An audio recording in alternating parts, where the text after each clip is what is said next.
Programa Lígia Marques, a arte de fazer o belo. Todos os sábados, às 8 horas da noite. Apoio cultural. Arte Estilo Molduras, a arte de enquadrar. Mariana Brito Araújo, artista. Telas RS. Azione Consultoria, 25 anos. Camacho Consultores, consultoria em recrutamento e seleção. Clínica Lírios, odontologia e estética. Sorriso perfeito em um dia. Exclusividade, conforto, tecnologia. Viagiotour, Faxinal do Soturno.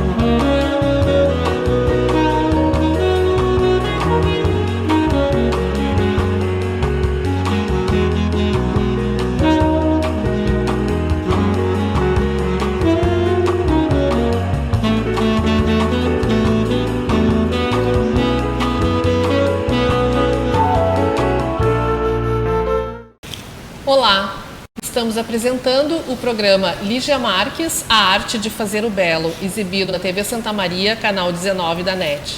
Tem a realização do Ateliê de Arte e Arquitetura Lígia Marques, localizado no Recanto Maestro. Hoje nós temos como convidado o maestro Cláudio Antônio Esteves, artista, professor e diretor do Centro de Artes e Letras da UFSM. Bem-vindo, maestro, novamente ao nosso programa. Muito obrigado por receber. Prazer revê-lo novamente. Maestro, hoje nós vamos conversar sobre um tema muito interessante, uma mulher, né, considerada a dama da Idade Média, Hildegard de Bingen. Já fazia um tempo que eu queria marcar essa entrevista contigo para a gente conversar um pouco sobre a vida dela, né? Ela foi uma intelectual, artista, médica, teóloga, com muitos talentos. E ela nasceu em 1098 na Alemanha, no início da Idade Média. Então eu te pediria assim para tu descrever um pouco essa atmosfera da Idade Média para nós, para o nosso público, né? Entrar nesse momento que nós vamos falar, o momento em que nasceu Hildegard de Bingen. Tá certo. Se a gente pensar em Idade Média, a gente precisa entender como é que funcionavam as classes naquela época. Porque, na verdade, a gente teria 3 grandes classes. Então, ou você pertencia à nobreza, ou você pertencia à igreja, ou você pertencia ao povo, à plebe, né? O povo, geralmente, na maioria, ou eram artesãos ou campesinos, né? Trabalhavam no campo. E não havia a possibilidade de mudança de classe, a não ser que você passasse à igreja. E a igreja, na verdade, na época, não apenas havia a importância desse ensinamento, dessa evangelização, mas também o conhecimento era acumulado e era difundido pela igreja, dentro da igreja. Então, no caso da Hildegard, ela nasceu de uma família abastada, era a décima filha dessa família, e logo em seguida, logo no início, ela foi enviada ao mosteiro justamente para ter essa formação inicial. Então, essa ideia de que as mulheres na Idade Média não tinham possibilidade de conhecimento, ou acesso ao conhecimento, não é verdade. Obviamente, não haviam escolas públicas como conhecemos hoje. Sim. Mas para você ter esse tipo de informação, você ser uma pessoa com conhecimento e mesmo com habilidades básicas de leitura e escrita, você precisaria estar ligado à igreja de algum modo, ou fazendo parte de alguma ordem, ou sendo tutelado pela igreja, por alguém da igreja. Uhum.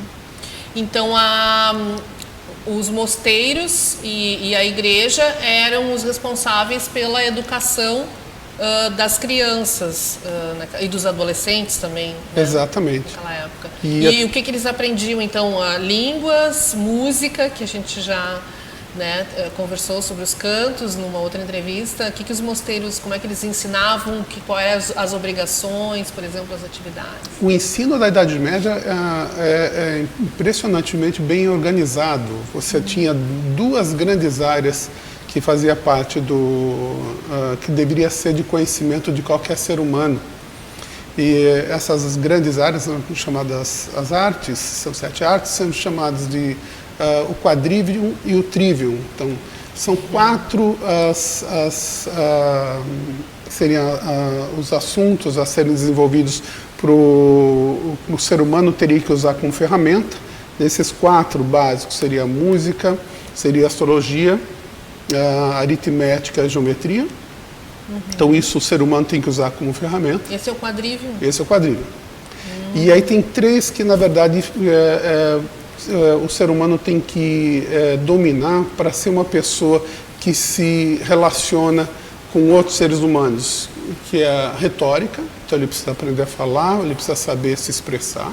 Sim. A lógica, que é para ele realmente saber pensar, e a gramática, para que ele possa falar as coisas da maneira correta. Olha, que ótimo. Então você tem essas duas grandes áreas, e os ensinamentos que a igreja trazia eram procurando suprir informações em cada uma delas. Sim. Então a ideia de que as pessoas hoje em dia a noção que a gente tem da Idade Média é uma coisa muito mais importante, o mais brilhante do que se tinha há anos atrás, que se falava muito em Idade das Trevas ou Idade do... É verdade. E na verdade a questão é completamente diferente. O conhecimento do ser humano, a filosofia, tudo se desenvolve também a partir da Idade Média de maneira bastante rica. Já considerada inclusive pré-moderna, né? Sim. Já preparando o humano para se caminhar para o Renascimento, né? É uma pena, porque eu também estudei em escolas que foi me mostrado esse aspecto da Idade Média, né? Idade das Trevas, que não se vivia enclausurado entre as muralhas, que não se podia sair e que se tinha a sua própria horta, seu próprio jardim, enfim, porque até eu dava aula de paisagismo e na Idade Média eu mostrava como é que as pessoas cuidavam dos seus canteiros, né? Suas hortas, enfim. Mas muito interessante que vem chegando então a nós, que a Idade Média poderia ser um pouco interiorizado, mas isso despertava o intelecto, as pessoas eram preparadas, né, para o exercício espiritual e também intelectual. Isso é muito bom. É verdade. Né? Houve digamos, uma responsabilidade destes maiores, né? E todos podiam ir assistir essas aulas. Por exemplo, o Hildegard era de uma família abastada, mas, né, como tinham as diferentes classes... No caso dela e no caso das monjas, né, você tem muitas vezes essas lições ou esse ensinamento era feito de modo até mais privado, às vezes 1 a 1. Não existia esse aporte do público de fora para dentro. Mas se você estava dentro da igreja, você era primeiramente ensinado a ler, por exemplo, o livro mais importante, que é a Bíblia, nesse caso.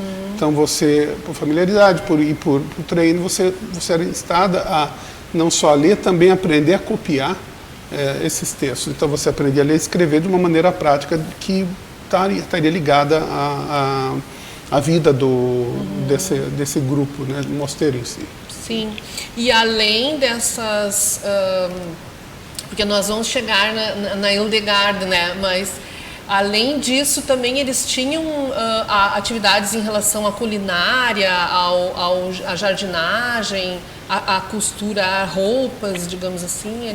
Então, o mosteiro, na verdade, ele fazia tudo. Fazia tudo. Ele tem que ser autossuficiente nessa época. Exatamente. Né? Nós não temos a facilidade, não havia facilidade que temos hoje, de você conseguir bens de alguma outra maneira. Então, toda a produção é feita pelas pessoas dentro. Então, os monges trabalhavam também para isso. Então, alguns monges cuidavam de animais. Alguns monges plantavam, outros monges faziam móveis, alguns outros monges costuravam.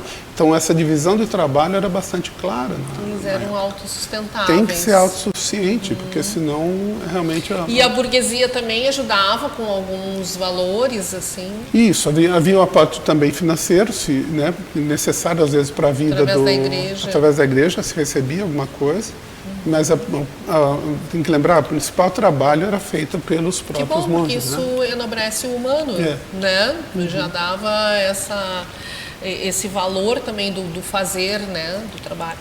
E você saberia dizer assim, então, a infância, ela foi deixada pelos pais, né? No mosteiro, e passou a adolescência lá também, até chegar a uma determinada formação. Como é que a Hildegard, então, começa... Da adolescência para a fase adulta a mostrar seus talentos? Na verdade, pelos relatos que se tem, até mesmo o relato dela escrevendo sua vida, ela diz que aos 8 anos foi levada para ser instruída. Então a família nobre, ela veio de família nobre, ela é 10ª então de um grupo de filhos desse casal. Ela vai ser levada justamente porque essa família entende a importância dela ser instruída, de não ser uma pessoa sem conhecimento. Então ela já começa com uma sorte quando essa família investe no conhecimento dela. Então, onde é que se tem conhecimento? Ela é levada a um convento, na verdade. Era um mosteiro, na verdade, que era um mosteiro que tinha homens, era misto, mas o misto não quer dizer no mesmo, apesar deles estarem no mesmo prédio, tinha locais diferentes, obviamente, né? Então ela é levada, na verdade, para ser instruída pela abadesa, essa abadesa a recolhe, e na verdade ao longo dessa, então na verdade se você pensar, ela teve infância, mas não teve adolescência nesse sentido, não em comparação com o que havia as pessoas fora do mosteiro. Então ela já entra por uma certa vida monástica, porque ela tem agora que participar de todas as atividades dentro daquela comunidade. Naquela comunidade são 7 horas que você precisa cuidar ao longo do dia, e tem atos específicos, tem ações específicas e atividades específicas para cada uma delas. Então, se pensar nisso, ela não teve uma adolescência. Entendi. E ela descobre, ao longo dessa fase de adolescência dela, uma vocação, e aí, obviamente, ela quer continuar, e ela faz toda a preparação para receber os votos e se tornar também uma das monjas. Certo. Nós vamos para um rápido intervalo e voltamos logo, continuando a falar sobre Hildegard de Bingen com o maestro Cláudio. Esperamos vocês.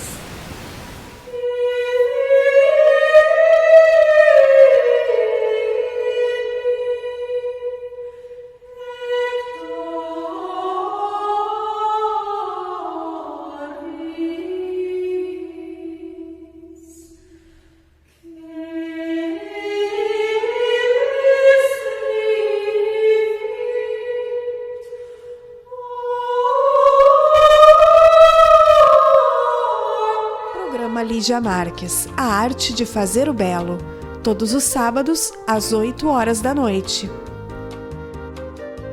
Apoio cultural, Arte Estilo Molduras, a arte de enquadrar. Mariana Brito Araújo, artista. Telas RS. Azione Consultoria, 25 anos. Camacho Consultores, consultoria em recrutamento e seleção. Clínica Lírios, odontologia e estética. Sorriso perfeito em um dia. Exclusividade, conforto, tecnologia. Viagiotour, Faxinal do Soturno.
Art Stilo, ela surgiu há muitos anos atrás, que eu vi uma necessidade de ter uma empresa especializada. E com o passar do tempo, eu percebi que os clientes estão cada vez mais exigentes. Isso foi me motivando a estar sempre procurando, melhorando, trazendo novos produtos, novas tendências, querendo ser referência para o meu trabalho, né?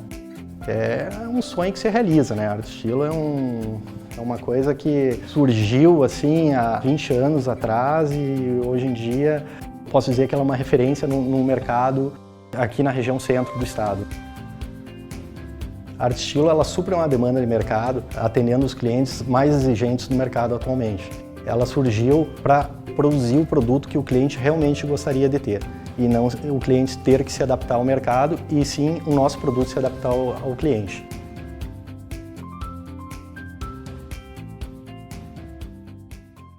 Cercas para empresas, residências onde precisar. Na Telas RS você vai encontrar Telas RS. Telas RS, a sua proteção.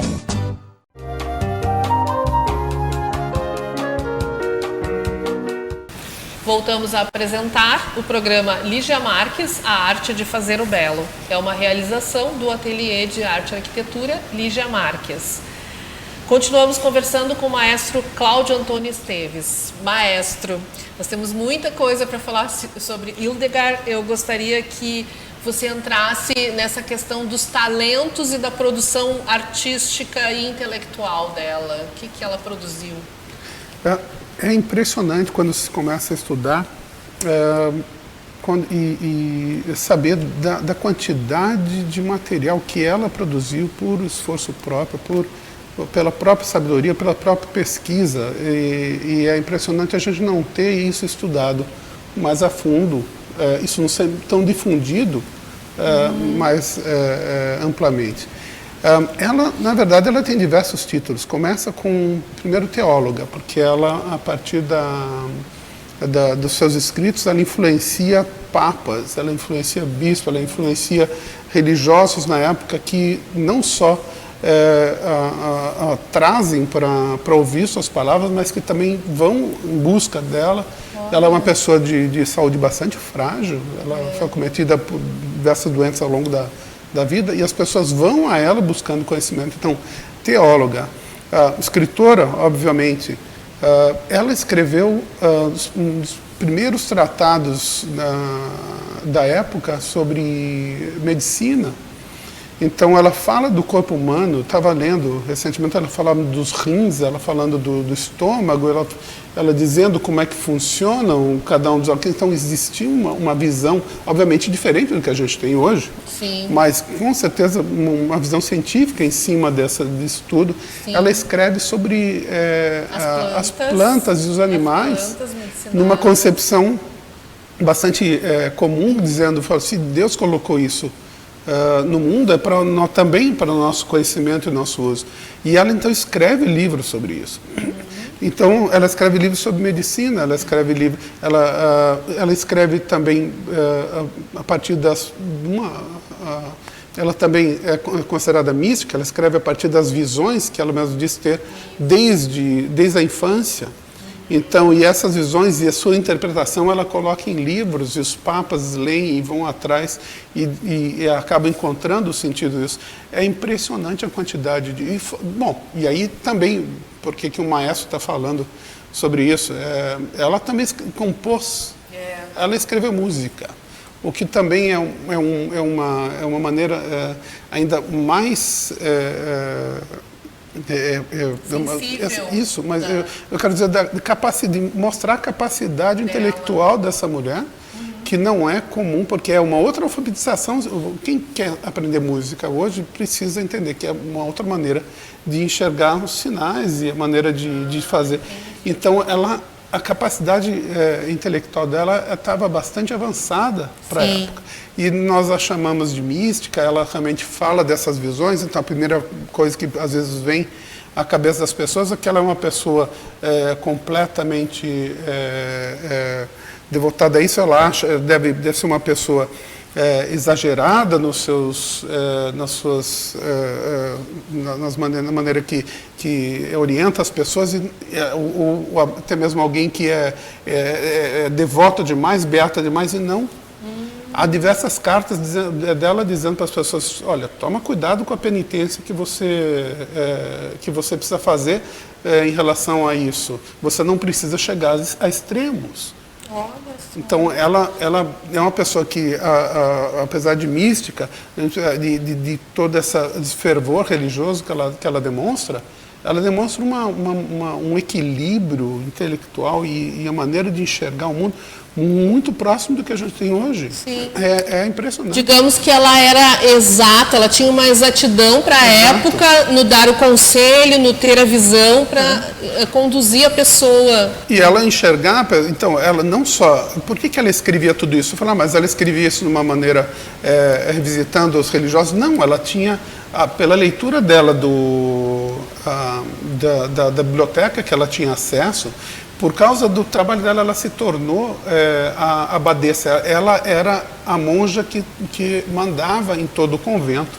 E para isso ela também tinha como cuidado, ela entendia que ela precisava cuidar da vida de cada uma das monjas. Ela precisava entender como é que o corpo humano funciona para poder fazer diagnóstico, para poder não só fazer diagnóstico, mas também poder receitar. Então, para aqueles males que ela achava que o problema era espiritual, ela tinha alguma orientação, mas para muitas coisas a questão não era espiritual, mas a questão às vezes era de nutrição, às vezes era de um remédio. Então, o livro dela que fala sobre as ervas e as plantas, hoje em dia há pesquisas mostrando que ela estava muito mais certa do que errada. Então, não era uma coisa que ela, bom, essa planta eu vou dar para aquilo, mas também ela coligiu, ela colecionou todo esse conhecimento da época sobre o que era adequado. Então, ela aprendeu com o que vinha do passado e ela escreveu mais parte daquilo para o futuro, quer dizendo, olha, use isso para tal enfermidade.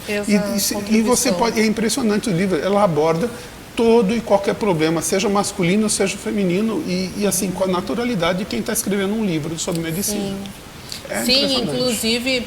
ela desenhava também, ela desenhou 2 mosteiros, né? Ela construiu, inclusive, um depois só para mulheres, né? Isso. Depois eles se separam dos homens e ela... Então, assim, eu entendo que ela usava... na verdade, ela demorou muito para dizer que ela tinha essas visões porque ela tinha medo do que acontecia com ela e do que os outros poderiam falar. Então, desde criança ela já tinha as visões. Quando ela recebe a educação e tem a formação intelectual, para mim, isso é uma visão minha, ela começa a colocar as suas inspirações através das suas intuições, né, que poderiam ser as visões. Ela coloca em prática essas inspirações e cria, né, muito bonito isso, assim, de tu saber aproveitar isso que vem de ti e contribuir na história, né? Não, com certeza. E saber separar, isso aqui é religioso, isso aqui é parte do nosso dia a dia. Então, ela cuidava de plantas, ela cuidava e tratava as doenças, as enfermidades do corpo de acordo com o que ela tinha na mão. Isso. Não, é impressionante ver essa clareza de trabalho. E ela, até o final da vida, ela por causa da sua fama e pelo aporte de pessoas que vão lá querendo seguir a ordem por causa dela, ela realmente teve que construir um outro convento próximo para poder abrigar essas pessoas. Começaram a vir mais pessoas querendo aprender com ela. O exemplo mostra, e ela, né, e você tem papas se aconselhando com ela, bispos se aconselhando com ela. Então, e ela sempre, a cada um oferecendo de acordo, né? E de uma clareza de disposição e de inteligência que impressiona. Que bom que ela soube aproveitar, né, esse dom, né? Isso. Ela fez peças, inclusive, de teatro, né? E escrevia poesias. E ela era fora da caixa, como a gente diz hoje, né? Superdotado, alguns dizem, né? Mas ela tinha uma essência. O que mais te impressiona na história de Hildegard de Bingen? Para mim, obviamente, como alguém que trabalha com música, me impressiona ver que, além de tudo isso, além de ter essa capacidade musical, então, pelos relatos, ela ditava essas músicas eram escritas. Hoje em dia, mais do que quando eu me formei, já foi no século passado, a gente tem acesso a essas músicas sendo realizadas hoje por diversos artistas internacionais. Então você pode ouvir essas peças. As músicas que ela compôs. As músicas que ela compunha, com o texto, com toda a inflexão da época. Então existe uma leitura desse passado musical tentando retomar como seria essa música feita na época, que a gente pode encontrar hoje. Né? De acordo com os tratados de época, se faz a música de acordo. E é impressionante ver a qualidade de cada um deles. A gente falou daquela outra vez que estive aqui, a gente falou do canto gregoriano, o tipo de música que ela compõe está dentro daquelas características, porque é realmente a música da igreja da época. Sim. Então existe aquelas características ainda se aplicam a esse tipo de composição que ela faz. Mas é impressionante a qualidade desse fazer musical. O canto gregoriano surgiu mais ou menos nesse período também. também. Já vem como uma tradição antiga, desde o canto judeu, do canto do Oriente, e é canalizado para a era cristã a partir disso. Sim. E você vê, então, a mulher ela não foi a única mulher a ter essa proeminência, essa clareza, essa inteligência. Diversas outras da Idade Média também se destacaram. E se destacaram porque, na verdade, pensar, elas eram ou artesãs de uma capacidade muito grande, ou eram da nobreza, então tinham acesso também à informação, ou eram também, como ela, monjas e conventos que davam essa possibilidade. Então, ela sempre se tratava como uma pessoa inferior aos olhos de Deus, mas também se entendia no papel de ser um instrumento dele pela sua palavra, pelos atos. Então ela está sempre disponível, sempre disposta a fazer o bem. Isso é que eu acho muito bonito nela, porque ela era humilde e ela sabia receber informação e traduzir, né? Ela aceitava e tentava passar aquilo de um modo, ou pela música, ou por um ensinamento, ou por um conselho. Exato. E ela nunca se colocou acima de qualquer um nesse sentido. Não. Então, o que mais impressiona aí, ela não tem nenhuma pendor a se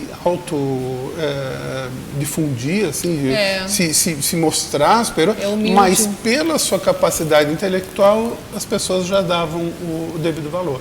Que bacana. Maestro, nós precisamos encerrar o programa, infelizmente. Eu ouvi também algumas músicas, a gente encontra no YouTube, né, músicas dela e um filme também, se vocês quiserem ver. Foi um prazer te receber aqui novamente. Prazer é meu. E vamos continuar pesquisando sobre Hildegard. Eu acho que deve ser um trabalho bonito para um mestrado, quem sabe? Pois é. Né? Não sei se já existe, mas vamos ver, vamos pesquisar. Ok, muito obrigada. Obrigado. Estamos encerrando então mais um programa, Lígia Marques, a arte de fazer o belo. Você também pode assistir na TV Santa Maria, canal 19 da NET, pelo site santamaria.tv.br e pelas páginas do Facebook da TV Santa Maria, na página do programa Lígia Marques e no canal do YouTube Programa Lígia Marques. Dê o seu like e se inscreva no canal para receber os novos vídeos tocando no sininho. Eu gostaria de agradecer a todos os apoiadores culturais deste programa e também você pode nos enviar sugestões e perguntas pelo e-mail programa.ligiamarques@gmail.com. E nos vemos nos próximos programas e eu espero você.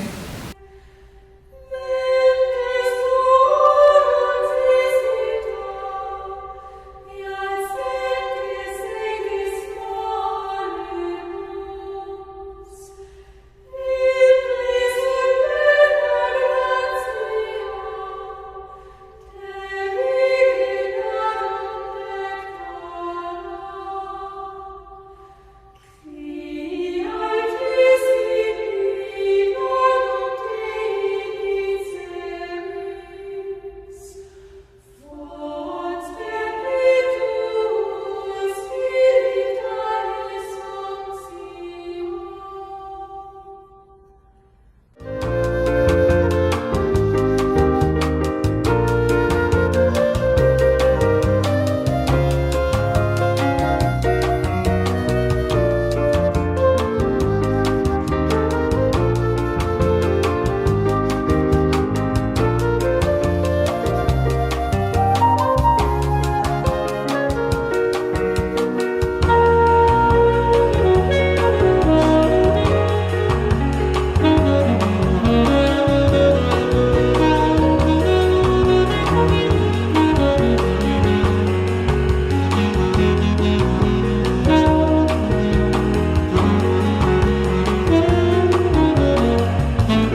Programa Lígia Marques, a arte de fazer o belo.